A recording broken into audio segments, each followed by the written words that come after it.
Good day and welcome to the Christopher C. Kraft Jr. Mission Control Center in Houston, Texas, and the International Space Station Flight Control Room, where the team of flight controllers being led by Derek Hausman, who's the flight director in charge of the team, working closely with Dan Tiny, the astronaut who will be talking with the Expedition 29 crew aboard the International Space Station, are watching over the systems for the station and integrating activities with the crew. Commander Mike Fossum and flight engineers Satoshi Furukawa and Sergei Volkov are continuing their 6-month expedition aboard the International Space Station. They're in a 3-person crew mode as they await the upcoming launch on November 14th of NASA's Dan Burbank and Russia's Anatoly Ivanishin and Anton Shkaplerov, who will round out the Expedition 29 crew for a brief period.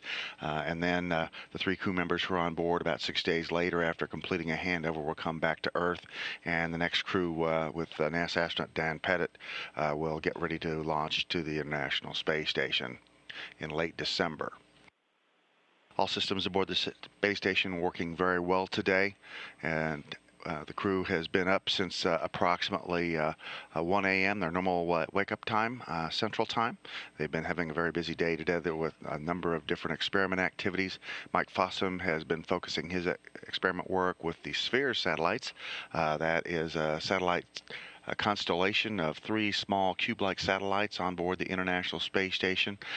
SPEAR stands for Synchronized Position, Hold, Engage, Reorient, and Experimental Vehicles, and they're used to train and test systems, software systems that could provide for automated docking in the future, which could help with future human spaceflight. Satoshi Furukawa is meanwhile working on some hatch inspections in the U.S. segment of the space station. These hatches are inspected periodically, and the folks here on the ground in the operations support discipline are looking at maybe changing the frequency of this from every 90 days to every 180 days. But so he's taking a close look at all of the seals and hatches, and if there's any need doing some minor cleaning of those hatches. He's also photo documenting the condition of each of the hatches in preparation for reducing the frequency of that activity. Sergei Volkov, meanwhile, was working with one of the Russian experiments on board, the Uragan or Hurricane experiment, which is an Earth observation experiment looking at natural disasters on the Earth. It started back in the days of the Mir space station. That's related to the overall crew Earth observation activities that are going on board the space station. The crew has a number of targets today. We do have some video that was recorded in time-lapse from a camera positioned in the cupola module. This shows the Aurora Australis, a very spectacular view as the space station orbited overhead. It was taken by the Expedition 28 crew members before they departed. That was Ron Garin, Alexander Samokhutyaev, and Andrei Borisenko. Some additional Earth views associated with the Southern Lights also recorded.